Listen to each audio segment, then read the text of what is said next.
Listo, ya empecé a grabar de nuevo, entonces como les decía, vamos a mirar en este caso sistemas de masa variable como los cohetes y esto implica sistemas que transportan precisamente momentum.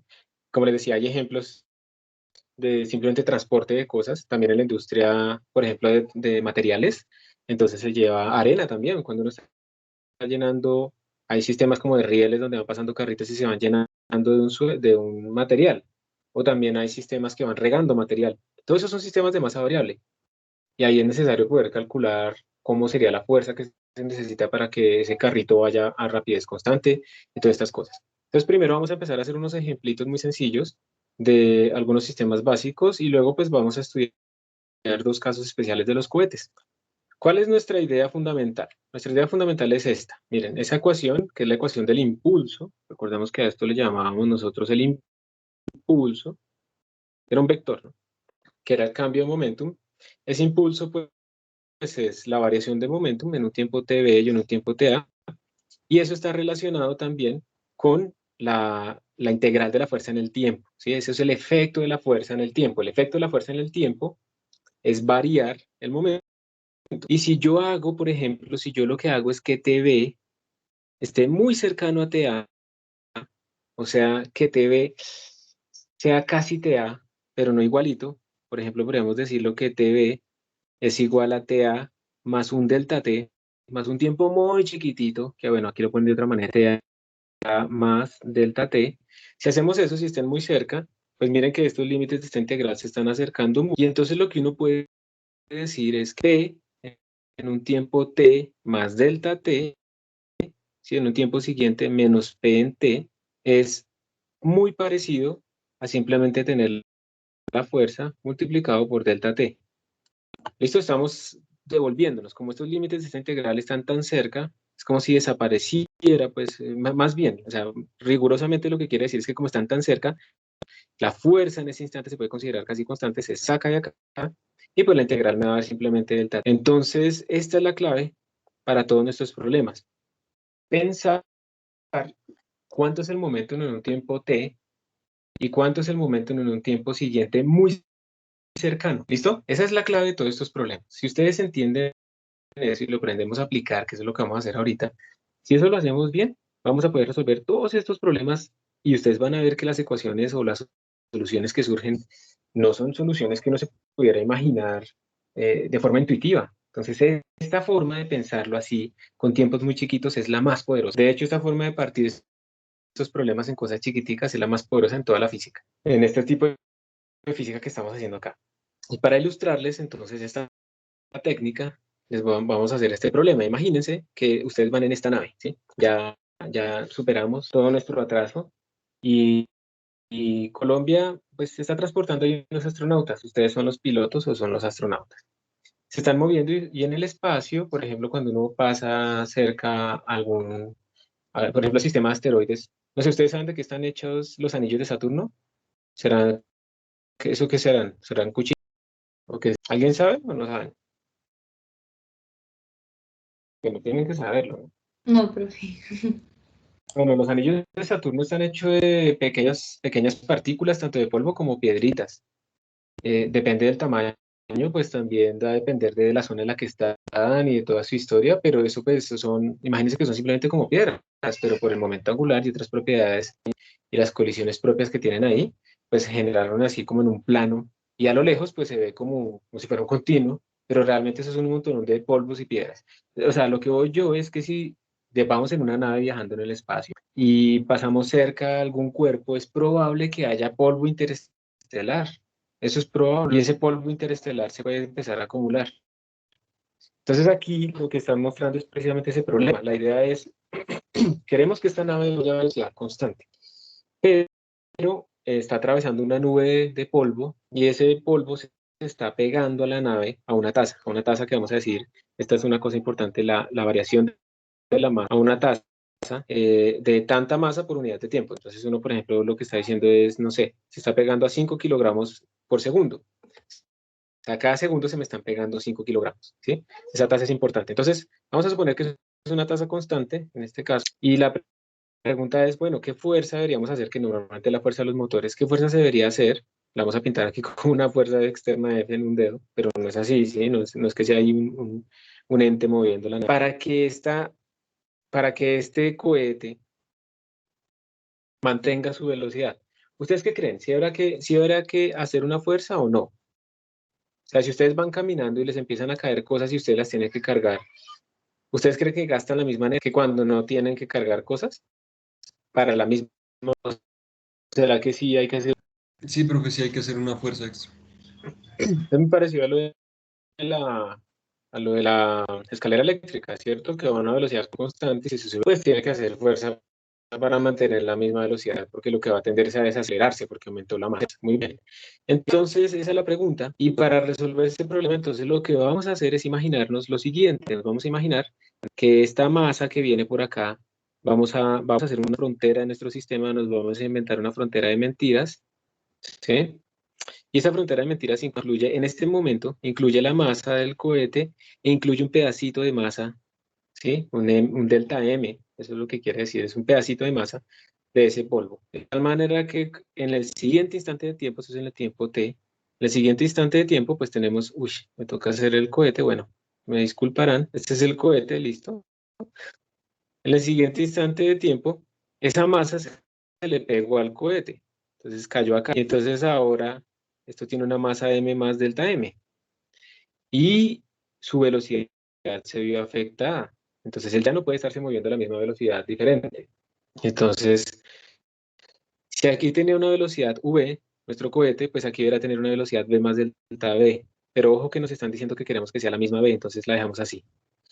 Cuando queremos ver cambios en velocidades, le metemos este cambio de velocidad que es el que uno espera, o sea, uno espera que siempre haya un cambio de velocidad, pero como en este problema nos están pidiendo que la velocidad sea constante, entonces en este tiempo t más delta t, en este tiempo siguiente, pues vamos a quitar este término. Esa es la idea. Y simplemente lo que vamos a decir es, aquí tenemos un momentum en t más delta t, aquí tenemos un momentum en el tiempo anterior, y lo que vamos a hacer es restarlos, vamos a hacer exactamente esto de acá, y como a partir de acá podemos calcular la fuerza, pues entonces ya tenemos todo resuelto nuestro problema. Entonces les voy a mostrar. Hicieron una pregunta, esperen. Si el tiempo se toma muy pequeño, el delta X no desaparecería. Me imagino más bien que te refieres al delta del tiempo. El tiempo se toma muy pequeño, pero no cero. O sea, no hay que pensar que esto no estamos haciendo el límite cuando este delta t tiende a cero. No, estamos haciendo que eso sea muy chiquito, pero no exactamente igual a cero, porque si no nos quedamos exactamente congelados en el tiempo, nunca pasamos de t a t más delta t. Pero para que funcione esta aproximación que tenemos aquí, pues tiene que ser muy chiquito. Entonces, 520, 0,82. No es que tomemos delta t igual cero, simplemente delta t muy pequeño. Esa es la idea. Pero como te digo, no podemos hacerlo igual a cero porque si no nos quedaríamos congelados en el tiempo. La otra pregunta que pusieron es, ¿qué pasa con las escaleras eléctricas que están lentas y cuando uno se sube empiezan a ser más rápidas? Lo mismo no, yo creo que ahí lo que se está haciendo es que, o sea, se podrían dejar lentas, pero la gente se aburriría y bueno, alguna cosa. Entonces lo que hacen es tratar de que se muevan muy despacio cuando no hay nadie, probablemente para ahorrar potencia, para ahorrar energía eléctrica. Y simplemente cuando sienten que se sube alguien, no hace fuerza para mantener la misma velocidad, sino que la incrementa a una velocidad que se ha estudiado para que se sienta que se está moviendo rápida la gente. Yo creo que más bien es por ese lado, como para ahorrar cuando están vacías. Porque para tener unas escaleras que se mueven muy rápido. Eh, Daniel pregunta que si hoy vamos a hacer Kahoot. Yo no creo sinceramente que alcancemos. Eh, eh, vamos a ver, porque pues con esto terminamos el tema y el Kahoot incluye variación de masa, entonces por eso pues no lo he hecho todavía. De pronto lo vamos a hacer, pero no creo que alcancemos a hacerlo completo. Y tranquilo porque el Kahoot lo puedes hacer también ¿por qué? Entonces digamos que pon a cargar el celular mientras tanto. Mientras hacemos esto, Daniel. Y bueno, esta sería como mi respuesta a Anonymous sobre lo que pasa con las escaleras eléctricas. Entonces, no es exactamente lo mismo, no se está conservando la misma velocidad. Creo que se hace allá más lento, es para que simplemente ahorre como más potencia mientras está. Ok. Bueno, entonces vamos a ver entonces qué sería. Y aquí está pues el dibujo mucho más bonito que lo que yo hice. Entonces observen que uno tiene que hacer como una frontera del sistema Y en esa frontera del sistema se incluye la masa de mi cohete, que es una masa en un tiempo t, digamos, y el pedacito de masa que se le va a pegar. Tengo que incluir los dos. Y entonces yo digo, es bueno, en el tiempo t tengo ese sistema. Mi masa total en ese sistema, en esa frontera que yo me inventé, es la masa del cohete más el delta m que se le va a pegar. Cuando pasa un tiempo t más delta t, que recordemos que es pequeñito, no cero, pero pequeñito, entonces esa masa que yo dije que se le iba a pegar, pues se le pegó, ya está encima. Entonces la masa total de mi sistema sigue siendo la misma, m de t más delta m, pero ahora cuando yo escriba el momentum que voy a tener, ¿qué pensaríamos nosotros? ¿Cuál sería el momentum inicial de mi sistema? Miren que aquí el momentum inicial, el p inicial, sería igual, vamos a ponerlo como vector, estos todos son vectores, a mí no me gusta que los pongan así con negritas, debería tener flechas. El momento inicial de mi sistema sería el del cohete, que sería m por la velocidad que lleva el cohete, más delta m por la velocidad a la que se nos está, a la que se está moviendo esa masa que se va a pegar respecto al sistema que estamos midiendo todo. Entonces, ese es el momento inicial, o sea, no estamos haciendo nada, estamos diciendo, hay un pedazo de masa delta m que tiene esa velocidad u, entonces su momentum es delta m por u, y le estamos sumando el momentum del cohete. ¿Cuánto sería el momentum final? Acá, como ya se le pegó la masa, entonces ahora esto es m más delta m, los dos van juntos, con la misma velocidad v. Antes de seguir, mírenlo y díganme si tienen... No, profe, ninguna. No, listo. No se preocupen por preguntar. Profe, no entendí. Muy bien. Vuelvo a, vuelvo a explicar, Anónimos. ¿Qué significa la U? Muy buena pregunta. La U es simplemente la velocidad a la que viene ese polvo interestelar. No importa, es un vector. Ese polvo interestelar viene a 1 metro por segundo. Eso es lo que significa la U. Entonces yo lo que estoy es escribiendo cuánto es el momento inicial para mi sistema y cuánto es el momento final para mi sistema. ¿Cuánto es el momento inicial total? El cohete va a una velocidad v y tiene una masa m. Entonces su momento es m por v. ¿Cuánto es el momento inicial de ese pedazo de polvo? Ese pedazo de polvo tiene una masa delta m y tiene una velocidad. Entonces, ¿cuánto es su momento? Delta m por u. ¿Hasta ahí vamos bien? Anónimo, que dijo, profe, no entendí. ¿Vamos bien en esa parte del momento inicial? ¿Sí o no? Sí, listo. Ahora vamos al momento final. En el momento final, mira que ¿esta qué? Esta masa, esta delta M, se le pegó al cohete. O sea, ya está junta, ya la agarró, ¿sí? Ya está encima. Entonces ahora los dos se mueven juntos. Entonces, ¿cuánto es el momento final? Como los dos se mueven juntos, entonces tenemos una masa total y queremos que se muevan a la misma velocidad v. Esa es la restricción en este problema. Estamos buscando que se muevan a la misma velocidad v. ¿Sí? Esa es nuestra restricción. Entonces, por eso el momento final, pues es simplemente las dos masas sumadas por la misma velocidad. Entonces, Sí, profe. listo. Entonces, ¿qué nos falta? ¿Qué es lo que nos dice lo del impulso? Nos dice, reste eso. Aquí también están preguntando qué pasaría si hay menos masa al final. Ya vamos a mirar eso, si está perdiendo masa. Aquí estaba sumándose, muy bien, por ver la diferencia. Ya vamos a mirar qué pasa si hay menos masa. Entonces, recordemos que lo que estamos buscando es restarlos para igualar eso al impulso momentáneo, a la fuerza por delta T. Entonces, vamos a restarlos. ¿Cuánto sería P final menos P inicial? ¿Eso cuánto nos daría? Entonces sería M más delta por V menos M por V más delta M por U. Y esto es igual a la fuerza por el delta T. Recuerden, estamos escribiendo esta misma expresión, pero en un tiempo muy chiquito que se nos convierte en esto. La resta de los dos momentos, pues es el impulso que lo podemos aproximar a F por delta T. Bueno, aquí entonces esto yo lo expando, esto daría M por B más delta M por B menos M por B menos delta M por U. Y entonces miren que se me va este con este, ¿cierto? Y al final entonces me queda, voy a factorizar delta M, que eso sería delta M por B menos U igual a la fuerza por delta T. Y con esto ya resolví mi problema, porque yo simplemente simplemente lo que voy a hacer es dividir todo por delta t. Puedo pasar a dividir ese delta t allá al otro lado. Entonces tendríamos delta m sobre delta t, factor de v menos u, igual a la fuerza. Y ahí sí, en este punto, sí hacemos y ahí sí hacemos que el delta t tienda a cero. Y cuando yo hago que el delta t tienda a cero, todo esto se me vuelve una derivada. Esto se me vuelve dm de t. Y entonces voy a escribirlo aquí abajo. Si tengo espacio, bueno, lo voy a escribir acá. Entonces esto me daría que la fuerza es igual a dm de t. Esa es la forma exacta por v menos u. Y esta es mi solución. Esta es la solución. O sea, si yo quiero que se mueva a la misma velocidad, la fuerza que tengo que hacer va a depender de cuánta masa me está cayendo y de cuánto es la diferencia de velocidades entre lo que me está cayendo y lo que yo llevo. ¿Ok? Porque en el M en minúscula tiene un delta. Bueno, eso es costumbre, digamos. La idea es que tú, como estás cogiendo un delta t muy chiquito, entre estos dos, al pasar acá, esto es un tiempo delta t, pues esta masa que dibujamos, que encerramos aquí en rojo, es una masa muy pequeña. Entonces por eso la ponemos como un delta m, porque es que al final, mira que al final cuando yo pase a dividir por este delta del tiempo, esto, yo aquí me equivoqué, lo he puesto como un delta t. Cuando yo lo pase a dividir, lo que estoy diciendo es que tanta pequeña masa me está entrando en un pequeño tiempo. Y por eso es que eso se vuelve una derivada. Entonces simplemente es para que tú tengas en cuenta que tu frontera, cuando te está fluyendo más, tú lo que debes hacer es coger un pedacito de esa masa y calcular qué pasa, cuál es el pequeño cambio que produce esa pequeña masa en un instante de tiempo siguiente muy chiquito. Entonces, por eso le ponemos un delta.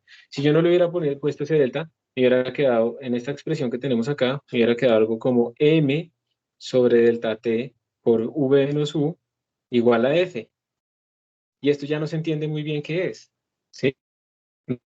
No se entiende muy bien qué es, porque, pues, ¿cómo así? O sea, ¿qué es m sobre delta t? Si yo hago que delta t tiende a cero, pues esto tiende como infinito, no. Pero es que resulta que es que como yo estoy hablando de cuánta masa se le va a pegar en un delta t, pues ese cuánta masa pues tiene que ser también algo pequeño, porque delta t es pequeño, recuérdalo. Delta t no es un segundo, delta t es un microsegundo. Entonces en un microsegundo se le pega un poquitico de masa nomás. Por eso es que como el delta t es chiquito, pues la masa que se le va a pegar también es chiquita.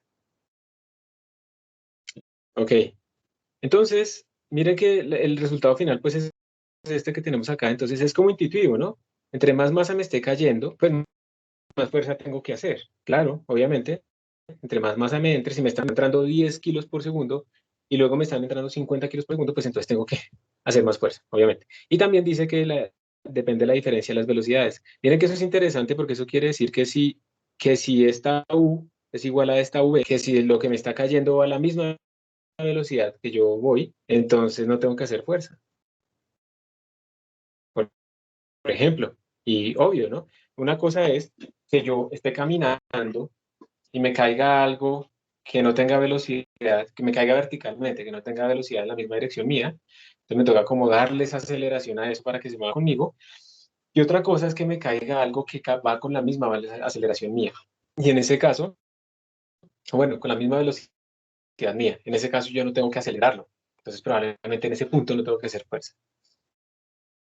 Este problema, o sea, esto si ustedes se ponen a hacerlo de otra forma, es muy complicado llegar a la solución correcta.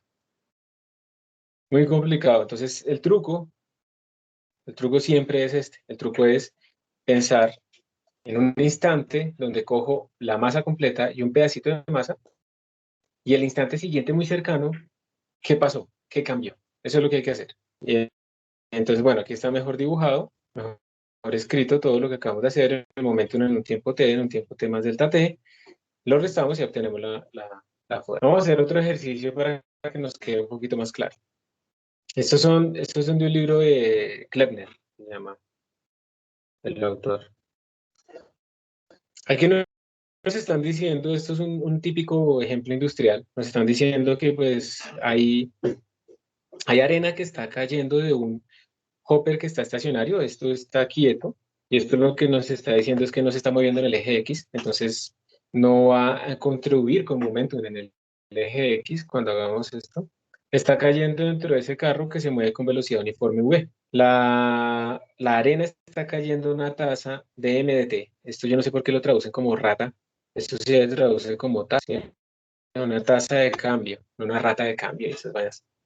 Ratas, ¿no? Bueno, la arena cae a una tasa de mt. ¿Qué fuerza se necesita para mantener moviéndose el carro a una velocidad v? Es muy parecido al problema anterior, muy parecido. Entonces, para eso les voy a pedir que ustedes lo intenten plantear. ¿Sí? Traten de imaginarse cómo es en un tiempo t, cómo es en un tiempo t más delta t, ¿sí? Tiene que partir el sistema en la masa en ese tiempo, un pedacito de masa extra y a ver si lo logran plantear. Eso es muy importante, hagan ese ejercicio. En este momento les va a costar, pero precisamente pensarlo y tratar de escribirlo es lo que les va a ayudar a ustedes a entenderlo mejor. Entonces, les voy a dar un minutico, 2 minuticos para que ustedes lo intenten. Profe, ¿la velocidad tiene que mantenerse constante? La velocidad se tiene que mantener constante, si eso es lo que queremos. Lo que uno espera es que si yo no hago fuerza, a medida que le cae más, esto se va frenando, ¿cierto? Porque cada vez tiene más masa. Entonces, es muy parecido al anterior, queremos que la velocidad se mantenga constante. Buena pregunta y pues es muy parecido a lo que hicimos antes. Muy bien.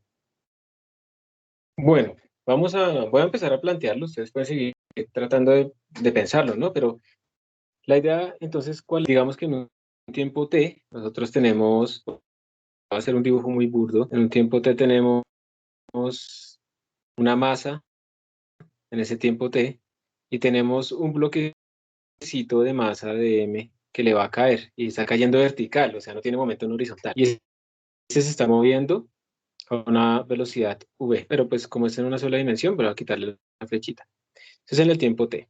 Y en el tiempo t más delta t, entonces tenemos otra vez la misma masa, pero se le suma ese pedacito. Y ellos juntos ahora se están moviendo a la misma velocidad v. Esa es la restricción de nuestro problema.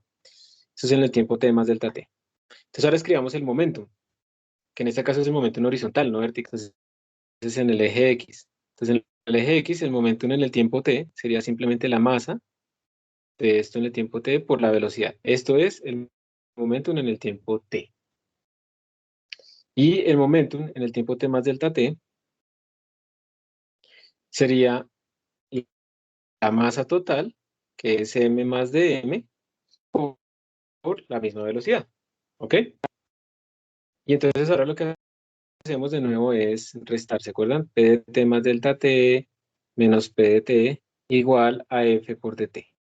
Eso es lo que tenemos ahora. Entonces vamos a hacerlo. P de t más delta t sería m más dm por v menos m por v igual a F por el delta t que pasó. Entonces, perdón, expandimos, esto sería este mb más dm por v menos m por v igual a F por dt. Se me va esto con esto, y entonces me queda dm por v igual a la F por dt. Y ahí ya puedo despejar mi fuerza. Mi fuerza va a ser igual a dm de t por la velocidad. Entonces, nos quedó como fácil, ¿no? Simplemente la fuerza es la cantidad de masa que me está entrando por unidad de tiempo multiplicado por la velocidad. Si yo quiero más velocidad constante, pues tengo que hacer más fuerza. Si me está entrando más masa, tengo que hacer más fuerza. ¿Sí lo plantearon así más o menos o hay alguna duda ahí fundamental que no les permitió arrancar? ¿Ya lo entienden más? ¿Ya lo entienden? Bueno,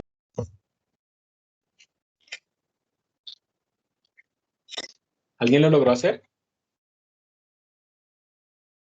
Pues, profe, yo lo planteé, fue como en base a la anterior, diciendo que pues la velocidad, la que nosotros teníamos antes, la tomé como cero porque pues como no llegaba, como que no aportaba la velocidad, entonces yo la igualé a cero y pues me dio por ese Listo. lado. Y te dio directo. Sí, sí, sí, muy bien, perfecto. Entonces te dio la respuesta. Muy bien. Esta es una técnica que yo sé que es como la primera vez que la ven y de pronto la pueden ver rara, pero pues estamos aprendiendo, ¿no? Estamos aprendiendo mecánica precisamente. Entonces esto es algo útil para nuestro aprendizaje. Y yo les cuento que normalmente esto de la masa variable pues no se ve mucho, pero es que es lo más real, es lo que uno encuentra. ¿Cómo calcula uno cuánto es la fuerza que hace una manguera contra una pared? Los bomberos tienen que saber muy bien eso porque o la manguera los bota hacia atrás o incluso ellos pueden estar rompiendo cosas, ¿cierto? Con la fuerza de la manguera. O sea, todo el tiempo tenemos masas variables, entonces pues si queremos aprender pues vamos a hacerlo bien. Ese es otro que es parecido, pero no es igual. Entonces, primero él está vacío, entonces dicen un carro vacío de carga empieza desde el reposo y está bajo una fuerza F. Digamos que el carro está con un motor o que está en una pendiente y entonces la fuerza de gravedad lo está acelerando, lo que sea. Él empieza vacío. Después nos dicen al mismo tiempo, cuando empieza a moverse, empieza a caerle arena a una tasa constante. Steady rate quiere decir que esta tasa B es dm de t y es constante. Esa no cambia en el tiempo. Es un número, 25 kilogramos por segundo, ¿sí? No cambia en el tiempo. Eso es lo que quiere decir. A medida que se está moviendo pues el carrito a lo largo de la trayectoria. La pregunta es, encuentre la rapidez cuando ha caído una cantidad total de masa m sobre el carrito. Entonces, vamos a pintar tiempo t más delta t. Yo dibujo horrible, pero así dibuje horrible, a mí me queda mucho más claro pensarlo de esta forma. Esto se puede hacer de varias maneras. Ahora que lo pienso, les voy a mostrar una que es más fácil todavía, porque si no aquí nos toca hacer una integración. Entonces lo que podemos hacer es el tiempo t igual 0, más bien, el tiempo t igual 0, y en un tiempo t, ¿cómo son las cosas? Entonces en un tiempo t igual 0, todo empieza desde el reposo, ¿cierto? Entonces este es el momento en el tiempo, listo, en un tiempo t igual 0, pues el momento nos da 0, p inicial nos da 0, p inicial en el eje X, y en un tiempo t, el p final en un tiempo t, pues nos va a dar ¿cuánto? En ese tiempo t va a ser la masa que tenemos guardada dentro del carrito, va a ser la masa del carrito como tal, más la masa que le haya caído en ese tiempo t, ¿sí? Eso es lo que tenemos. Y esto se tiene que estar moviendo a una velocidad v en ese momento. Y podemos hacer la resta. Entonces tendríamos e más mt por v menos 0 igual a la fuerza, que es constante, bueno, por dt. Eso es para que vean que también lo podemos aplicar en, en intervalos más largos si sabemos hacer la integral. Entonces esto nos daría f por t, simplemente. Y ya, entonces aquí tendríamos que la velocidad final va a ser igual a f por t sobre la masa más la masa que le haya caído en un tiempo t. Y yo, digamos, creo que la única dificultad es cómo calculamos esta masa en un tiempo t, ¿sí? Entonces, ¿ustedes cómo harían? Aquí, sí, a ver si de pronto se les ocurre. ¿Cómo calcularían la masa chiquita que le ha caído en el tiempo t si nos dijeron que hay una tasa constante de m de t? Entonces, la pregunta es, ¿cuánto será la masa en un tiempo t? ¿Qué se les ocurre? ¿Cómo lo podríamos hacer? Traten de pensarlo como si esto fuera una velocidad, ¿sí? Piénselo así, si esto fuera una velocidad constante, o sea, vamos a hacer esa analogía. Nos están pidiendo aquí como la distancia y no hay aceleración porque nos dicen que eso es constante. ¿Cómo es la posición? ¿Cómo es la distancia cuando la velocidad es constante? ¿Se acuerdan que era velocidad por tiempo? ¿Sí o no? Cuando no hay aceleración. ¿Estoy bien o falta algo? Si la velocidad es constante, la distancia simplemente es velocidad por tiempo. Entonces aquí nos va a dar lo mismo. Si la tasa a la que cambia la masa es constante, pues la masa va a ser esa tasa por el tiempo. Entonces aquí esto simplemente nos daría F por T sobre M más B. Y por si acaso alguien quiere saber de dónde sale esto, pues es simplemente integrar aquí arriba. Entonces tenemos B por dt igual a dm. Entonces uno lo que hace ya rigurosamente es integrar. Y entonces aquí a la izquierda le va a dar b por t y aquí a la derecha le va a dar m, que es exactamente lo mismo que tenemos acá. Sino que yo no quiero, pues, yo no les voy a poner a hacer este montón de integrales y a resolver ecuaciones y cosas así, pero pues esa es la solución. Entonces observen pues que la velocidad cambia de esta forma y de hecho cuando pasa mucho tiempo, pues esta velocidad tiende como a F sobre V. O sea, si uno la grafica, hace una cosa como y se va estabilizando. El secreto de todo esto, ¿cuál es? Otra vez, P en un tiempo siguiente, P en un tiempo anterior, restarlos y calcular eso igual al impulso. Eso. ¿Alguna pregunta? De pronto para responder la pregunta que hizo Anonymous, que cómo sería si hay menos, simplemente tú le pones un signo menos a esta tasa de cambio. Entonces le quitas. Y eso es lo que vamos a hacer con un cohete. Entonces ahora sí vamos a hablar de cohetes. Era necesario poder entender esta técnica del momentum antes y el momentum después y sacar de ahí el impulso para que podamos entender los cohetes. Entonces, ustedes han visto, pues ahorita yo creo que es famoso lo de SpaceX. Creo que todos lo han visto, ¿cierto? O no, que ya me parece que está como muy retrasado la transmisión, entonces voy a dejar de compartir y volver a compartir. ¿Cómo me están escuchando ahora? ¿Mejor? Sí, Anonymous, que dijiste que se está entrecortando. ¿Sí ¿Me escuchan mejor o no me escuchan? Vamos a ver si no me escuchan. Van a poder responder. Sí, listo. Gracias. Bueno, entonces cohetes. Ustedes han visto esta empresa SpaceX, cuyo objetivo final es colonizar Marte, realmente. Y han visto que una de las grandes características y ventajas que tiene SpaceX es que está pudiendo recuperar los cohetes. Y eso lo que hace también es bajar un montón el costo del uso de los cohetes. Y pues con ese objetivo las personas podrían acceder a viajar en los cohetes y con eso podrían empezar a pensar en colonizar Marte, porque para colonizar Marte se requiere un montón de gente y un montón de material transportado también desde la Tierra para poder hacer esa colonia independiente y entonces esa es la clave también, es reducir los costos de cada uno de los viajes, no descartar los cohetes y no poderlos volver a usar. Eso que hace SpaceX ahora de aterrizar los cohetes de forma rutinaria, eso era un sueño hace 20 años, o sea, eso no se imaginaba que se pudiera hacer y realmente es un paso histórico. Y cuando ustedes estén viejitos van a ver que eso va a aparecer en los libros de historia. Están viviendo una época histórica.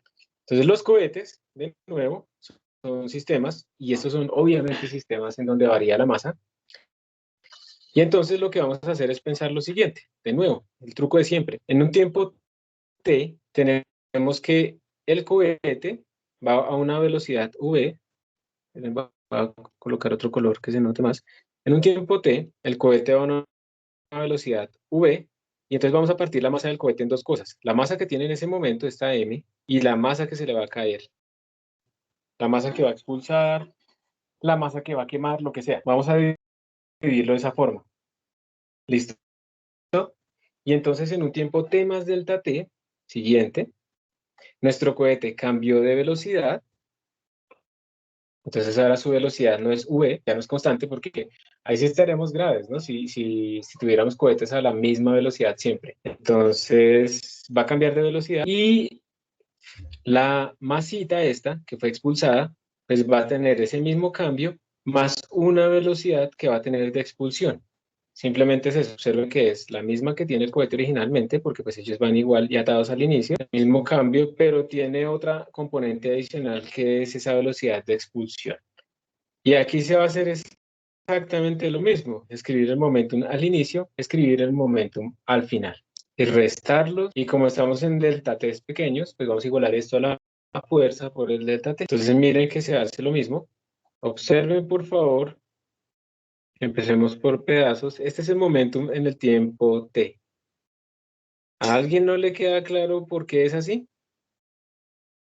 En el tiempo t, tanto la masa m como el que se le va a caer, lo que va a expulsar, van a la misma velocidad. Entonces ese es el momentum inicial. ¿Está bien? ¿O hay alguna duda ahí? Todo claro, profe. Listo. Y gracias. Y entonces, y en el momentum siguiente, perdón, en el momento siguiente, el momentum ahora va a ser, pues, para esta masa m, con esta velocidad sería m por v más delta v, Y para esta delta M, que salió hacia atrás, pero como lo estamos escribiendo vectorial, pues no tenemos que ponerle el sí. Sería este delta M por todo este cambio. ¿Cuál es el truco, como siempre? Restarlo, ¿cierto? Entonces cogemos P de T más delta T menos P, calcular el cambio de momento. Entonces cuando uno simplifica, le queda todo esto que está acá. Y después lo que hacemos es dividir por delta T. Recordemos que este cambio es la fuerza por delta T. Entonces dividimos todo por delta T, lo pasamos aquí a dividir. Y entonces miren ese truco. Cuando dividimos esto por delta T, nos queda aquí dB delta T. Cuando dividimos esto por delta T, nos queda delta M sobre delta T. O sea, miren que aquí estamos hablando de un cambio de velocidad y aquí estamos hablando de un cambio de masa. ¿Está bien? Eso es lo que estamos diciendo ahí. Y cuando delta T tiende a cero, pues también dividimos todo esto, ¿no? También dividimos esto por delta T. Entonces aquí nos quedó la derivada del momento respecto al tiempo, y pues esto ya sabemos que es la fuerza. Esta es la fuerza. Y cuando delta T es muy chiquito, entonces esto se convierte en derivada, esto se convierte en derivada, ¿y qué le pasará a esta cosa que no quedó dividida por nada? Recuerden que cuando delta T es muy chiquito quiere decir que todos estos cambios son muy pequeños. La única manera que valgan la pena es si yo los divido por delta T, pero como este quedó solito, este se vuelve cero. ¿Listo? Entonces este se vuelve cero simplemente porque estamos en un delta T tan chiquito que al haber quedado solo, pues es muy pequeño. La única manera que se conserve es la siguiente. Miren, para que lo vean. Cuando delta T es chiquito, digamos que el cambio de masa es de 10 a la menos 3 kilogramos, muy pequeño. Digamos que delta T sea 10 a la menos 3 segundos. Entonces, cuando yo dividía esto me da 1 kilogramo por segundo. Eso me queda un número grande, importante, kilogramo por segundo. Pero, como este delta B quedó solito, digamos que ese delta B me dio 1 milímetro por segundo. Y pues eso comparado con las velocidades de un cohete es muy chiquito. Entonces, por eso lo consideramos nulo. Y si yo hago más chiquito mi delta T, entonces esto me va a quedar 10 a la menos 6. Esto me va a quedar 10 a la menos 6, me vuelve a dar 1, pero este se vuelve 1 micrómetro, solito. Entonces, desaparece. Por esas razones que lo podemos eliminar. Entonces, al final los únicos términos que sobreviven son pues el de esta aceleración y el del cambio de masa. El del cambio de masa que tenemos aquí a la derecha. Entonces, por eso queda lo que ustedes ven aquí a la derecha. Y como aquí se está usando un truco, ¿no? De m de t, pues es lo mismo que menos de m de t. ¿Por qué? Pues lo que yo pierdo, lo que se me fue de masa, pues es la variación de este, pero negativa. La variación de la masa total negativa. Eso fue lo que se escribe aquí arriba. Y esta expresión que tenemos acá es la primera expresión, o una de las expresiones fundamentales de cómo se mueve un cohete. El cohete, para que se mueva, sujeto a una fuerza externa F, tiene que, pues, que cumplir estas condiciones. Esta es la ecuación de movimiento de un cohete. Esta es la ecuación que hay que resolver realmente para que se mueva un cohete. Tiene una contribución de la aceleración y tiene una contribución de la variación de la masa y de la velocidad a la que se expulsa el gas. Entonces vamos a hacer un par de ejemplos. Pensemos en un cohete que está en el espacio, donde no hay fuerza externa, no hay gravedad. Está orbitando, ingrávido. Ustedes saben que eso realmente es caer hacia la gravedad, pero bueno. Entonces está orbitando. Si no hay fuerza externa, esto quiere decir que esta parte vale cero. ¿Listo? Entonces si no hay fuerza externa, entonces miren que nos queda que esto es igual a cero y yo puedo pues pasar a sumar el segundo término al otro lado. Entonces me queda esta expresión. M por dB de t es igual a U por dm de t. Y para resolver esto, pues lo que uno hace, esto es una ecuación diferencial, entonces uno lo que hace es pues hacer unas integrales, y al final la solución para un cohete que ya está en el espacio, esta que tenemos acá, este es un cohete que ya está en el espacio, que no está con fuerzas externas. Entonces esta es la relación de la velocidad final del cohete. Observen que ustedes digamos como ingenieros espaciales, viendo esta expresión, ¿qué dirían que deberían hacer para tener la mayor velocidad final en ese cohete? Tener algo que queme, que bote lento el gas o que lo bote muy rápido. Eso quiere decir esta velocidad debería ser grande, debería ser pequeña. Grande, ¿cierto? Sí, ahí lo dijeron en el chat anónimo. Debe ser grande, ¿sí? Claro. Si yo logro expulsarla muy rápido, pues esto me está diciendo que la velocidad final pues va a ser más grande. Entonces eso es bueno. Pero observen también que un incremento logarítmico con la masa. Un logaritmo es una función que crece muy lento, ¿sí? Crece muy, muy lento. Ustedes le sacan logaritmo en base a 10 y les da 1. Entonces digamos que aquí está 10 y les da 1. Y le sacan logaritmo en base a 10 a 1.000.000 y les da 6. O sea, el logaritmo es una función que crece muy, muy lento. Entonces miren que como esto va como el logaritmo de la relación entre la masa inicial y la masa final, entonces esto realmente dice que el incremento de esta velocidad pues no está realmente afectado mucho por esta relación de masas, o sea, tenemos que ponerle muchísima masa para poder quemar esto lo suficiente para que esto dé un cambio lo suficientemente grande. O sea, esto es una gran desventaja, ¿sí? Básicamente por eso es que los cohetes tienen que tener muchísimo combustible. Si estamos impulsándolos de esta manera. Hay otros mecanismos de propulsión que se están estudiando actualmente, pero en este momento pues es expulsión por quemar gases. Entonces, ahí hay un grave problema. Esa es la primera consideración para un cohete que está ya orbitando. Ojo, este es un cohete que ya está orbitando. No entendí por qué se canceló la delta V anteriormente. Porque, de nuevo, mira, cuando voy a borrar acá para volverlo a explicar, cuando tú pasas a dividir por delta T, cuando tú pasas a dividir por delta T, esto da un coeficiente finito. Aunque sean números chiquitos, chiquito sobre chiquito da grande. Esto da un coeficiente finito, chiquito sobre chiquito, pero este quedó solo, ese se quedó chiquito. Entonces lo podemos eliminar. Y por eso les ponía el ejemplo que les colocaba aquí arriba. Por ejemplo, chiquito sobre chiquito, ¿qué quiere decir? Digamos que se te pegaron 10 a la menos 6 kilogramos en 10 a la menos 6 segundos. Eso sobre eso da 1, eso es un número grande, ¿sí? Chiquito sobre chiquito da grande. Pero como el tiempo está chiquito, probablemente este cambio de velocidad es de apenas 1 milímetro menos, o un micrómetro. 1 micrómetro por segundo. Y comparado este kilómetro por segundo con una velocidad de un cohete que es de 100, bueno, puede ser 800 o lo que sea kilómetros por hora, pues entonces esto va a ser muy pequeño y por eso lo podemos ignorar. ¿Listo? O sea, la idea, los únicos elementos pequeños que quedan son los que queden así divididos, porque chiquito sobre chiquito puede dar grande. Lo estoy escribiendo lo estoy describiendo de forma más básica.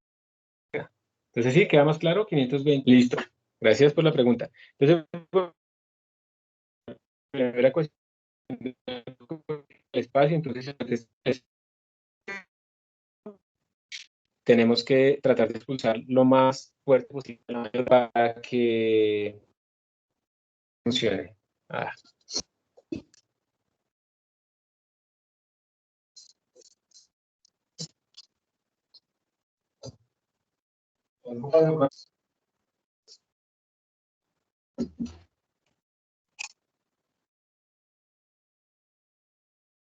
Chicos, se me cayó momentáneamente el internet. ¿Me están escuchando?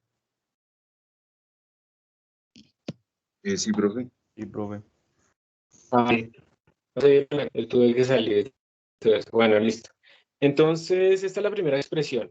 Ahora lo que vamos a hacer es ponerle fuerza de gravedad. Entonces, esta es la segunda, campo gravitacional constante. Entonces, es nuestra misma ecuación que obtuvimos antes. ¿Dónde está? Esta. Simplemente vamos a decir que esta fuerza pues va a valer m por g. Vamos a suponer que es constante. Esto no es verdad. Entonces vamos a suponer que es constante. Vamos a poner igual a m por g. Resolvemos la ecuación diferencial otra vez de la misma manera y observe que nuestra expresión ahora de la velocidad cambió y quiero que observemos cuál es el efecto. Miren que tenemos lo mismo de antes, esto es lo mismo, pero ahora nos aparece un nuevo término que tiene que ver con la gravedad, asumiendo que es constante. Entonces miren que nuestra velocidad final está disminuyendo por este menos, entonces está siendo más pequeña por culpa de este término. Entonces ustedes que este TF es el tiempo que se demora en quemar el combustible. ¿Ustedes qué dirían? ¿Hay que quemar rápido el combustible o hay que quemarlo lento para que la velocidad sea más grande? La velocidad final, siendo que ese término le está quitando. Rápido, ¿no, profe? rápido, ¿cierto? Pues ahí como está también el avión, tiene que ser muy rápido como se quema el combustible para que este tiempo sea pequeño y por lo tanto le restemos poquito. Y ahí entonces por esa razón es que no se utiliza, no sé, gasolina, por ejemplo. No se utiliza gasolina en los cohetes, sino que se utilizan unos combustibles muy oxidantes que explotan muy duro y por eso si ustedes ven que cuando un cohete despega, pues es espectacular toda esa cantidad de humo y de fuego que sale, pero es porque ellos están buscando precisamente quemar lo más rápido posible el combustible precisamente para lograr la velocidad final más rápida posible con ese tipo de combustible y ese mecanismo de impulso. Y entonces esto es lo que uno obtiene, ¿sí? Eso es lo que uno obtiene ahí. Y luego, pues ya lo que quedaría sería tener en cuenta que la gravedad realmente no es constante, sino que va cambiando con la altura. O sea, ya utilizar realmente la ley de gravedad, que es una constante universal por la masa del cohete, por la masa de la Tierra, sobre distancia al cuadrado. Y esta es la distancia del cohete al centro de la Tierra. Entonces, pues ahí sí ya es más difícil, porque obviamente tengo aquí la derivada de la velocidad, pero esto es la derivada de la posición respecto al tiempo, y entonces este está metido aquí debajo. Entonces esta es una constante numéricamente que se puede hacer. Entonces con esto uno puede ver cuál sería el parámetro más óptimo de quemar el combustible de nuestro cohete, teniendo en cuenta que a medida que estoy subiendo en la campo gravitatorio, cada vez pues hay menos fuerza de gravedad. Entonces ahí pues se complica un poco la cosa, pero esa es, digamos, la ciencia de los cohetes, la más básica, la primera que hay que hacer en este país para que podamos volar. Profe, esa fórmula con la gravedad, ¿para qué es? A diferencia de la que no tiene la G por TF. No entiendo esa fórmula con la gravedad, ¿para qué es? A diferencia de la que no tiene. Esta fórmula donde apareció G es porque estamos diciendo un cohete, este cohete ya no está en el espacio flotando, sino que está despegando. Entonces, te das cuenta que hay una fuerza de gravedad que lo está jalando. ¿Cuánto es la velocidad al final? Teniendo en cuenta que hay una fuerza que se le está oponiendo. ¿Sí? Es por eso que apareció. Entonces, por eso aparece anteriormente, poníamos aquí un cero, acá, ¿sí? En la fuerza. Pero ahora, como no le podemos poner ese cero, sino que tenemos eso, es, digamos, la solución de esta ecuación diferencial lleva a este término nuevo. Entonces, por eso es que aparece ese nuevo término y eso nos da la indicación de que hay que quemar lo más rápido posible la, que el combustible. Si tú vuelves al caso anterior donde suponíamos que estaba en el espacio, pues esta G vale 0, entonces todo este término se nos va.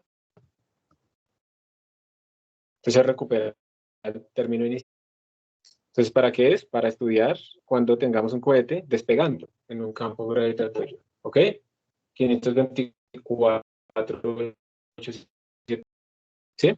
Muy bueno. Yo voy a volver a salir y a entrar porque parece que sigue viendo esta pantalla, pues vamos entonces a hacer un si está de acuerdo. ¿Les parece? Entonces yo voy preparando acá y vamos a ver el Kahoot hasta. ¿Sí? ¿Kahoot? ¿Sí? ¿No? Profe, se le está Se le escuchando está trabando muy mucho, profe. entrecortado. Sí, se está cortando. Les voy a decir que me voy a salir y voy a abrir el Kahoot, que ustedes descansen hasta las 1:30, ¿listo? Listo, profe. Y ya nos vemos.